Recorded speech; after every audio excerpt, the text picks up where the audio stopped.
All right, all praise to our Heavenly Father, the Most High Yah, the great I am that I am. In the name of our Lord and Savior, Yahweh Shah. Some of y'all say Yahusha, some of y'all say Jesus, right? Okay, so in this video, we're going to talk about, the draft, all right? Now, in the previous video, if y'all remember, this video here, Blacks' ignorance concerning the violence in Israel, right? We discussed about how, these blacks, that's what they call themselves, and the difference between the blacks and the Israelites, as we now know, is that blacks want to identify according to their race, physical, characters, versus identifying according to their lineage, right? The purpose of identifying according to your lineage, right, for people who claim to be Hebrew Israelites, is we're not identifying based off of our skin color. We're identifying based off of our lineage. And the reason why we base that off of our lineage is because the curses in Deuteronomy 28:68 talks about those who were scattered via the transatlantic slave trade. All right. So anyway, that's why we claim to be the Israelites, because the signs of the curses have applied to us that were brought over here into the Americas. But anyway, needless to say, the blacks got mad at me, the crayons, the Crayolas, got mad at me, and let me show y'all some of the comments, right? So as you can see, one comment, he is right. Black America has nothing to do with what is happening in Israel, right? Another comment, let them folks hold their own nuts. How about that, right?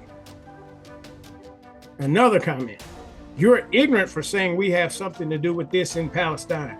The reason of transatlantic trade slavery for our disobedience to the Most High. Sit your black ass down, stop the killing in black neighborhoods while you worry about another country, right? As you can see, grammar is terrible. But anyhow, that was one of the responses that I got, right? So y'all see what be going on. And for those of y'all who understood when you watched the video, you understood. Nobody telling Israel, well, we're Israel, we're going to go back over and take the land. That's our land. Nobody was saying that. Saying that, understanding who we are and what that pertains to, us being Israelites, that ties us to a covenant with the Most High. And that covenant ties us between the land, according to the Bible, between the great river of Egypt to the Euphrates River, okay? That is the promise that the Most High told Abraham, I'm giving you this land, okay? And we'll see some of that here in a minute with some of these clips. But this is what I was trying to say, that you need to know what's going on over there, because if you watch the end of that other video, this is starting this great war that we talked about, that they brought those Zionists down there into the land of Palestine, eventually to start a war with the Arabs. And now this thing is getting really, really hot over there, right? To the point now that the Israelis are wanting to even draft the Orthodox Jews. Let me show you this clip. Some breaking developments out of Israel this morning that could threaten Prime Minister Benjamin Netanyahu's grip on power there. Israel's Supreme Court has ruled that ultra-Orthodox religious men must be drafted into the military there, like just about everyone else. Most Jewish Israeli men and women are required at age 18 to serve in the armed forces, starting at 18 for 2 to 3 years, 2 for women, 3 for men. But ultra-Orthodox communities had been exempted from the rule. The court's decision could lead to Netanyahu losing support from ultra-Orthodox parties in his coalition government, which could trigger new elections. The head of one of those parties called the ruling, quote, very unfortunate and disappointing. Not only, not only are they beginning to draft these Israelis, now you think about it, even if you get these Orthodox Jews, it's not that many people for y'all to fight all those Arab nations around you, right? There's not enough people for you to fight that. You're going to have all kinds of technology. And on one hand, you think about it. If you got the Israelis and they win, what does that say to the Muslims believing in Allah, right?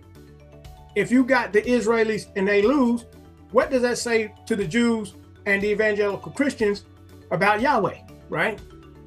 So you see, regardless of how they want to spin this, they try to make the Most High look like he's vain, or look like he's got nothing to do with none of this, right?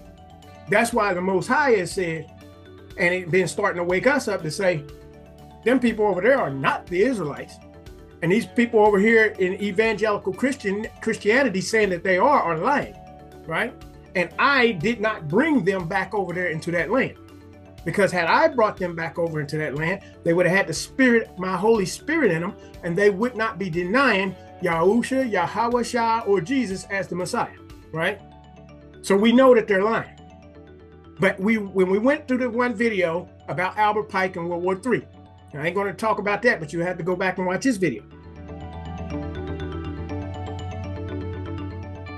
Right? When we went over that, we talked about how after World War II, they drug those people down into Palestine, those Zionists, you know what I mean? European Khazars down there.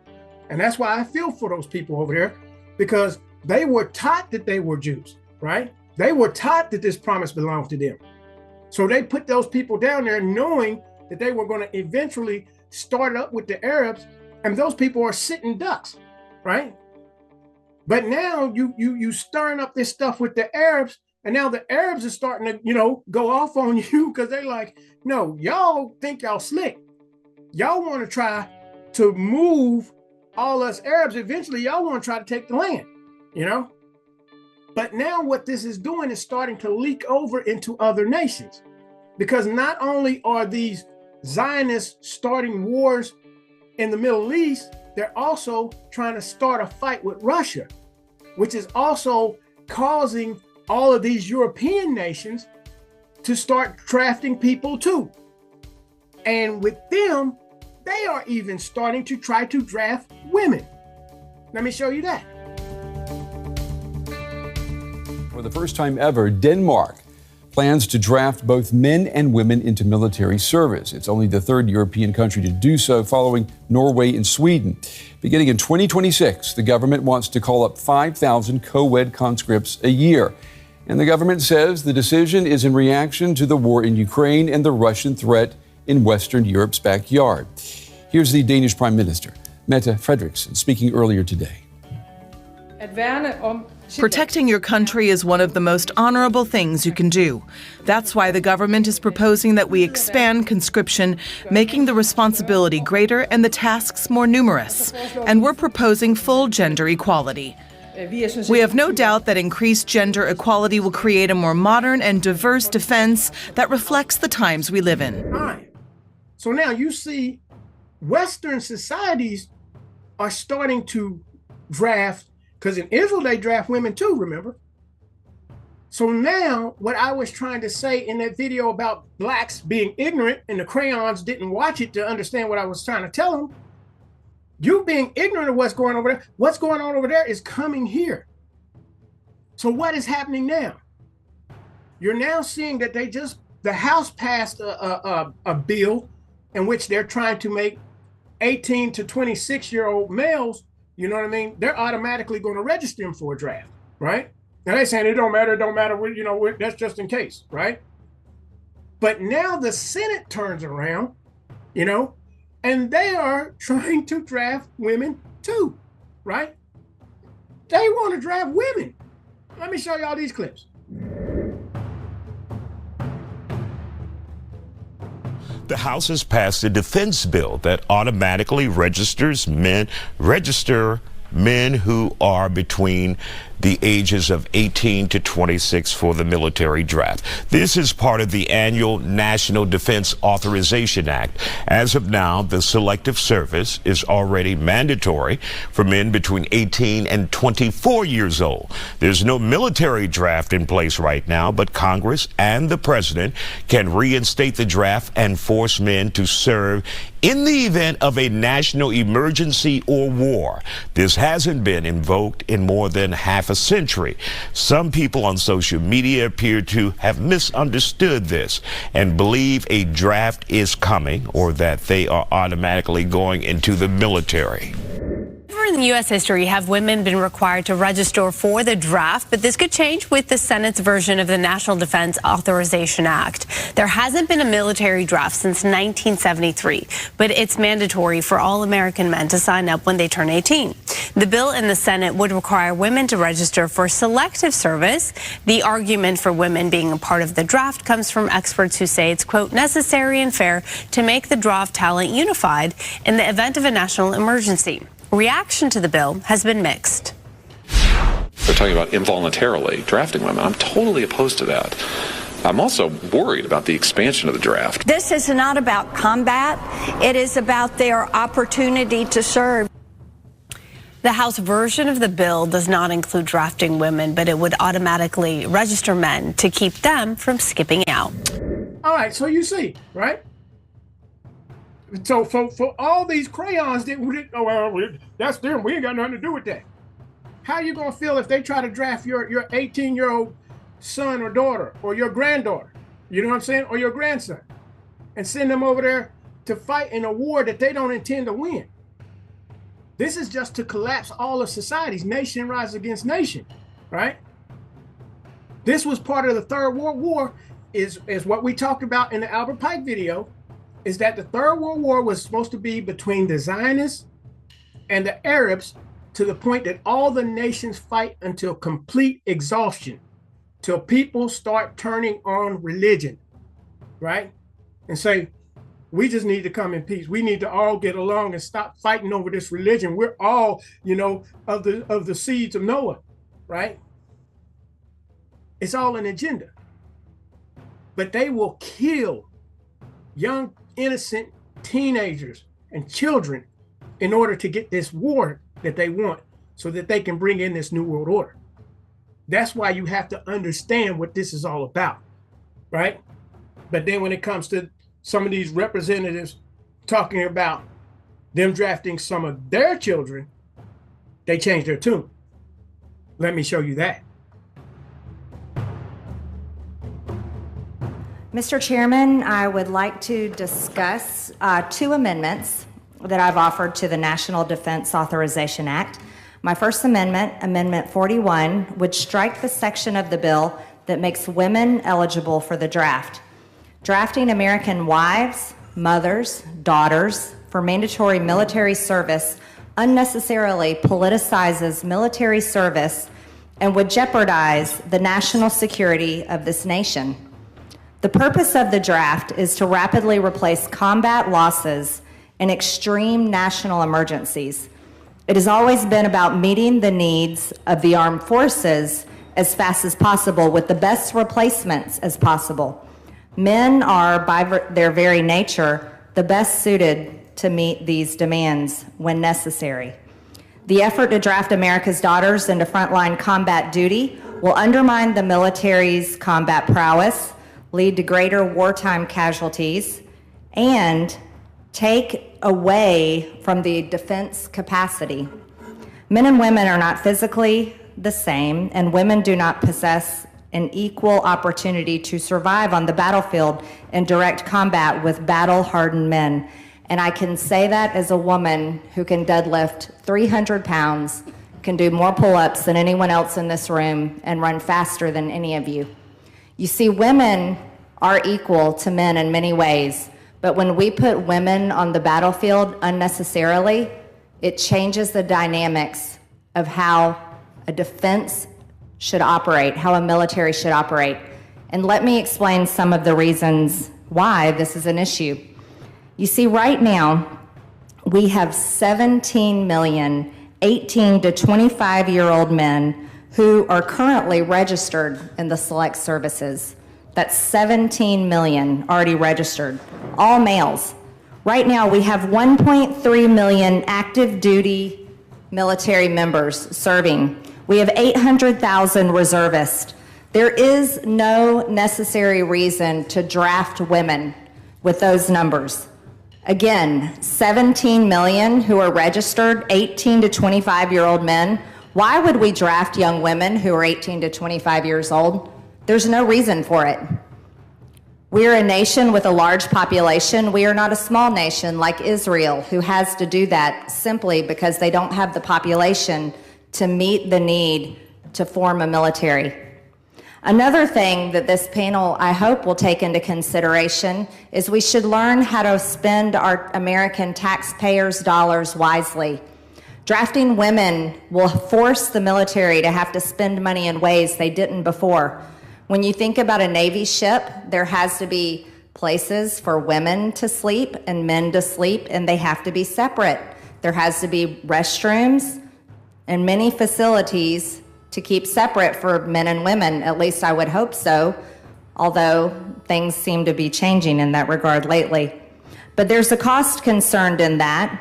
There's also a cost concern in women's health care. Fortunately, women in the military receive great health care, but if we start drafting women and have just as many women in the military one day that we have as men, that's another cost we have to take into consideration. And then I'll tell you a quick story, and I thought this was really interesting. This is from actually April 5th, 2003. This is from a story from a ship in the Persian Gulf aboard the USS Abraham Lincoln. Now, here's what was quite interesting to me, is the captain said, since the Lincoln pulled out of its home port in Everett, Washington on July 20th, about 20 crew members have been sent home pregnant. 7 in the first few weeks. 7 in the first few weeks. They had to send 20 of them home just in the start. So there are issues when you're putting just as many women into the military as men, especially when there's no need to do it when we already have 17 million 18 to 25-year-old men currently registered in the select services. What is the point of drafting our daughters? And I can say that as a mother of 2 daughters that would be eligible for a military draft at their ages 23 and 21. I assure you, this mother does not want her daughters drafted into the military, but I would support them if they chose to join. And before we continue, let me make sure and go back and rephrase some things that I said, just to make sure that we have an understanding. I'm not saying that they're implementing the draft with these bills, right? They're implementing registration for the selective service, that you can be drafted in the case of war. Okay, so let's make sure we got that clear. All right, but now as you can see, Representative Marjorie Taylor Greene, you see what she said, hey, you can send your boys, your sons off to war, but I don't want my daughters being drafted, you know what I mean, or registered to be drafted, right? So this is what we're talking about, you know what I'm saying, how these politicians, they don't mind sending other people's children off to fight for what they deem is right, but they don't want to send their own children. To be honest with you, I think that anybody who runs for office, it's your children in time of war, they have to be on the front lines in the infantry, right? That would keep some of these politicians from wanting to go sending other people's children off to war, right? But now you hear the double talk of what she's saying, okay? Now, let me go here. Let's first go to the scripture, because I do not believe that women should be, registering to have to be drafted, okay? I'll just say that right out. Why? Biblically speaking, let me show you. Numbers 1. We're going to read verses 1 through 4. And what does it say? And the Lord spake unto Moses in the wilderness of Sinai in the tabernacle of the congregation on the first day of the 2nd month, in the 2nd year after they were come out of the land of Egypt, saying, Take ye the sum of all the congregation of the children of Israel after their families, by the house of their fathers, with the number of their names, every male by their polls, from 20 years old and upward, that all that are able to go forth to war in Israel. Thou and Aaron shall number them by their armies, and with you there shall be a man of every tribe, every one head of the house of his fathers, right? All right, so you see, according to the scripture, it should be all the males, right? But here's the problem that we have, in her double talk, where she's talking about, women shouldn't be on the battlefield, and she's making all these excuses, but women are equal to men. Whoa. Well, if you want to be equal to men, see, that's the problem. See, that's where the double talk come in. Oh, you can run, you physically fit, you can outrun a lot of men, you strong, you can do all that. Then why shouldn't you have to get out here? You don't mind being a congresswoman, right? See, the same way, if you want to agree with the Bible on this end, and a lot of y'all women, you ain't gonna want to be drafted into the war. But see, that's what they was telling y'all, to be equal with men, right? But now when a man tells you that you ain't supposed to be teaching or usurping authority and standing in the pulpit trying to teach the congregation, you got a problem with that, right? But now you see what I'm saying? So you can't have it both ways, right? You either believe the Bible or you don't. You can't just be picking and choosing which part you're gonna accept and which part you're gonna reject, right? But now, this is why all this is coming. But remember, I read y'all in this book, right? Again, we read this, all right? And I think it's the homosexual video, the gay pride video. But this is what it reads, and 114. This is what the Satanists wanted to do. All right, page 114. Those who serve the synagogue of Satan are still engaged in leveling the Goyim. Instead of raising women up to the high levels of morality and virtue once practiced by women who patterned their behavior on that of the mother of Jesus Christ, Satanists have introduced modernism, which dragged women down to the level of males. They call this women's suffrage. The purpose was stated to be to free women from slavery of body, mind, and soul if we heed what Miss Pankhurst and others had to say. But behind the window dressing is the intention to brainwash women into a pattern of behaviors which will cause men to withdraw their respect and kill chivalry. This is all part of the conspiracy to reduce women to be either the playthings of the ruling classes or human incubators to supply the numbers and types of individuals the dictators will decide are necessary to fill the requirements of the state. So you see what the Satanists done, right? They basically got people, you kill chivalry, you kill male chivalry to the point men don't want to protect women anymore. Why? You say you don't need us, right? You want to compete with us for jobs in the job market. You want to compete with us for spots in Congress. You want to compete with us, for our headship in the homes. So compete with us on the battlefield, right? Why should we have to go and you don't have to go? So you see, now you got a shift in male attitude towards trying to protect and defend women. Right? And so now what are the Satanists doing? Saying, yeah, okay, equality. So yeah, women can get out there on the battlefield and fight too. The bottom line is they get these women in the military, they can, sterilize you, right? Matter of fact, let me show you that. So as y'all can see, this is The Guardian, right? Okay, this article comes from The Guardian. Now you see, this article is from 11 years ago.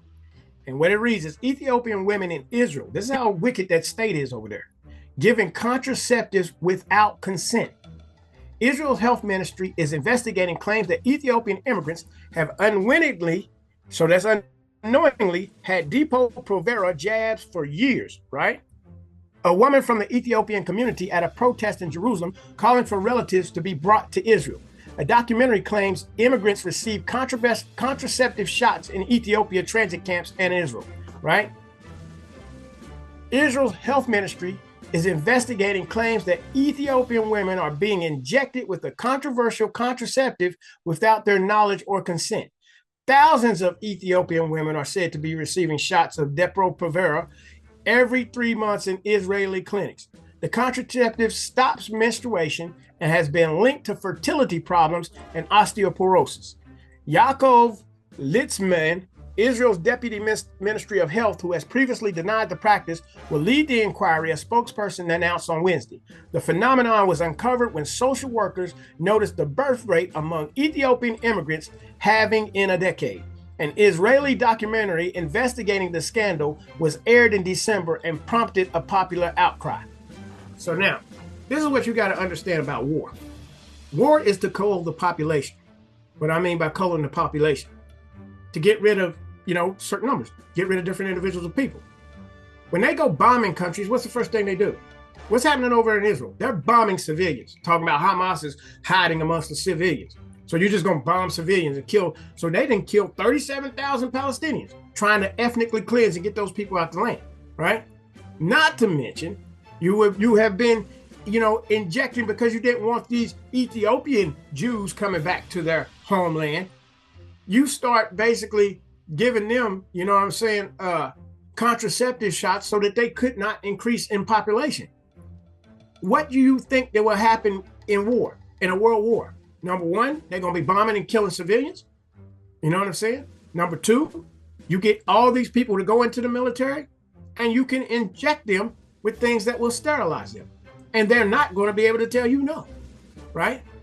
So you see what I'm saying? So now you see why they're all of a sudden telling everybody, oh, yeah, not only do we want to, register the men and bring them in, because you see what Marjorie Taylor Greene said for America, you have no need to do that.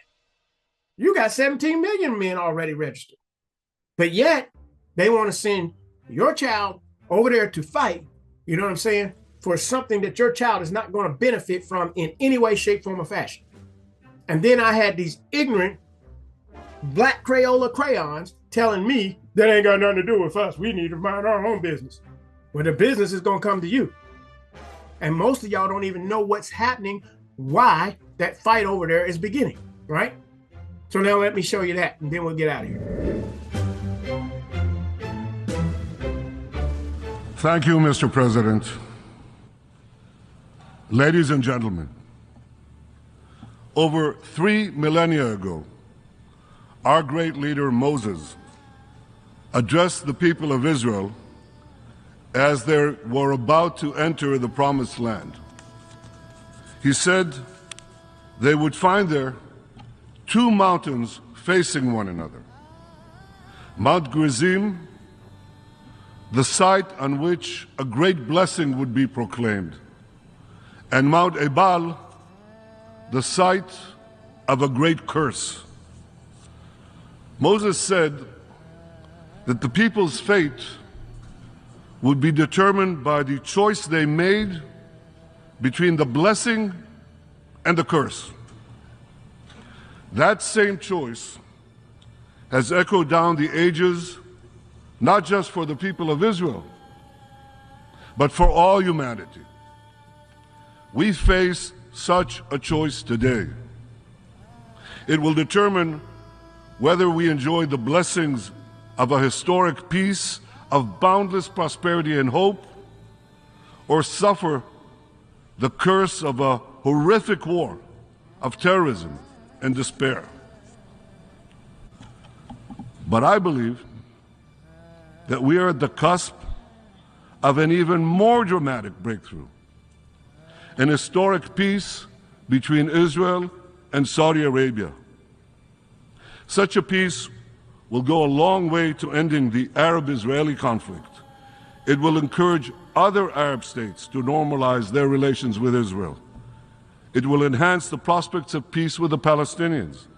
It will encourage a broader reconciliation between Judaism and Islam, between Jerusalem and Mecca, between the descendants of Isaac and the descendants of Ishmael. All these are tremendous blessings. 2 weeks ago, we saw another blessing already in sight. In the G20 conference, President Biden, Prime Minister Modi, and European and Arab leaders announced plans for a visionary corridor that will stretch across the Arabian Peninsula and Israel. It will connect India to Europe with maritime links, rail links, energy pipelines, fiber optic cables. This corridor will bypass maritime checkpoints, or choke points rather, and dramatically lower the cost of goods, communication, and energy for over 2 billion people. What a historic change for my country. You see, the land of Israel is situated in the crossroads between Africa, Asia, and Europe. And for centuries, my country was repeatedly invaded by empires passing through it in their campaigns of plunder and conquest elsewhere. But today, as we tear down the walls of enmity, Israel can become a bridge of peace and prosperity between these continents. Peace between Israel and Saudi Arabia will truly create a new Middle East.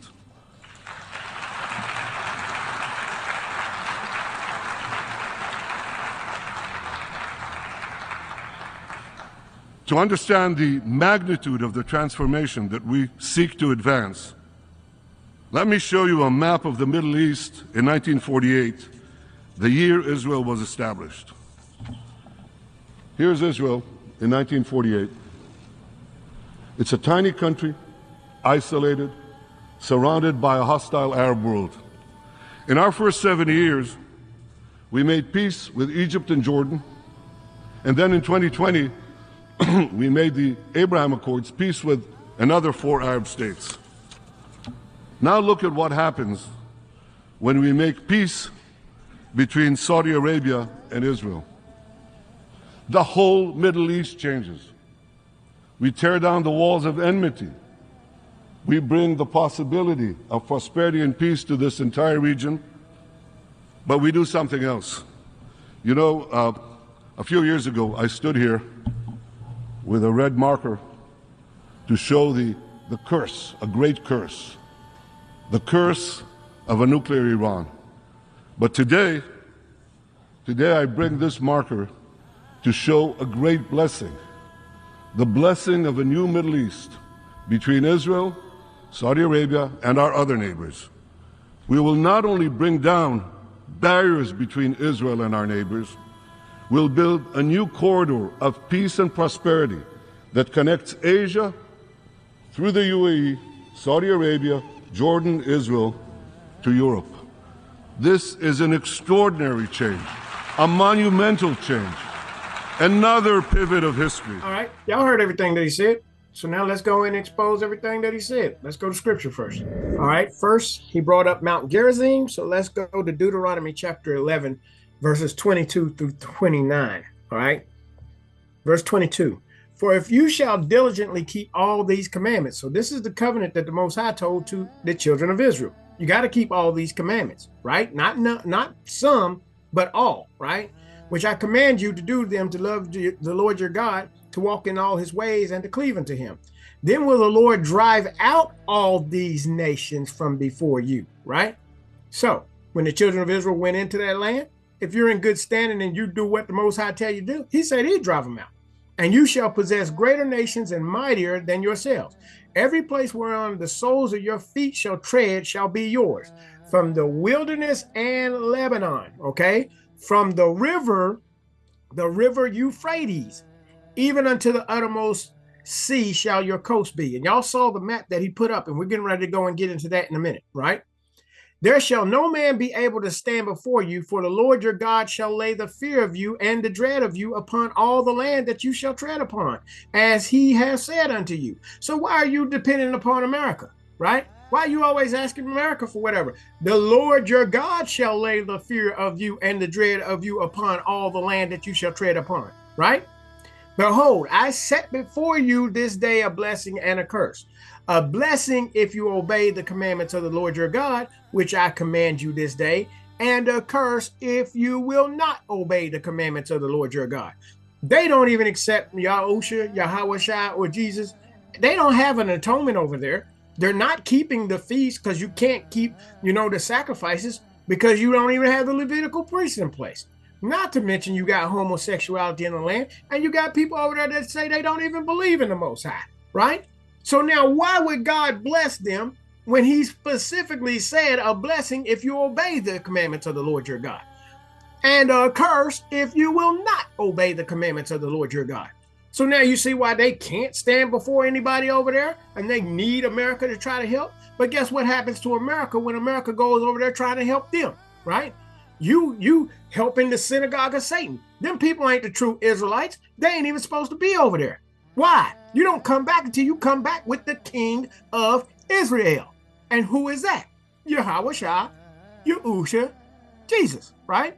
Verse 29. Well, verse 28. And a curse if you will not obey the commandments of the Lord your God, but turn aside out of the way which I command you this day to go after other gods which you have not known. And it shall come to pass when the Lord thy God hath brought thee into the land whither thou goest to possess it, that thou shalt put the blessing upon Mount Gerizim and the curse upon Mount Ebal. All right. So now y'all see where he's sitting up here talking all this stuff, about his people and whatever. You a Khazar, dude. You a Jew, say you a Jew and are not, but are the synagogue of Satan. We all know you come from Poland, right? You ain't got nothing to do with the descendants of Israel. You a Khazar. All right. But anyway, when you also see what he showed in that map, right? From the Euphrates, we just read that, from the river Euphrates. Now, when God made that promise to Abraham, he said from the river Euphrates to the great river of Egypt. Okay. So now we see why the synagogue of Satan is going over there trying to get all of that land. All right. Let's go to a map. So as y'all can see from this map, you see the Euphrates River right here, right? So from the river Euphrates until the sea in Lebanon, you see, is up here. But really the great river Euphrates, the great river of Egypt is here. So this is why they want all this land, right? All this land in here with Saudi Arabia. The United States went over there and helped bomb Iraq. And you see they're even trying to get Syria. That's why they got all that drama going up over in Syria. So you see now, if the the Muslims know this, and they see that Japheth, you're going to come down here out of Europe and come in here and try to set up shop, why would they let you just come in here and do that knowing what you're really trying to do? You know? Talking about we just want to take this little piece right here. Take this little piece right here. You see? That's what I'm talking about, you know? But see, this is why all that conflict is going on. All right? So now y'all see, you understand. All this stuff is biblical. Notice what he said about the children of Isaac and the children of Ishmael, right?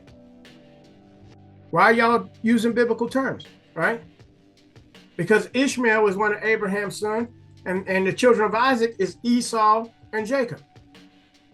But if you are out of Ashkenaz, you ain't got nothing to do with none of this, right? Because Ashkenaz come from Gomer, right? So the bottom line, which is a son of Japheth. But what did Noah say about Japheth? Japheth would come and dwell in the tents of Shem. See, so it's all prophecy and they fulfilling every last bit of it. But you done went down here into the land that you ain't supposed to be in, and now you done y'all run around here telling these ignorant Christians over here that y'all was the Jews, and they supporting y'all, and they don't even know what's going on. And guess what's getting ready to happen?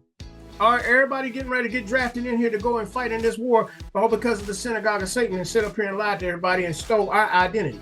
And then I got the Crayola crayons telling me this ain't got nothing to do with us. It's got everything to do with us. Why? Because had we kept the covenant, we would have never got kicked out, right? We were supposed to be the ones to teach the nations. The nations are supposed to learn from us. But in our disobedience, we got scattered and kicked out into all these other nations, right? And they are ruling over us and trying to make us do things that are not of God. And that's why we have a problem with their rule.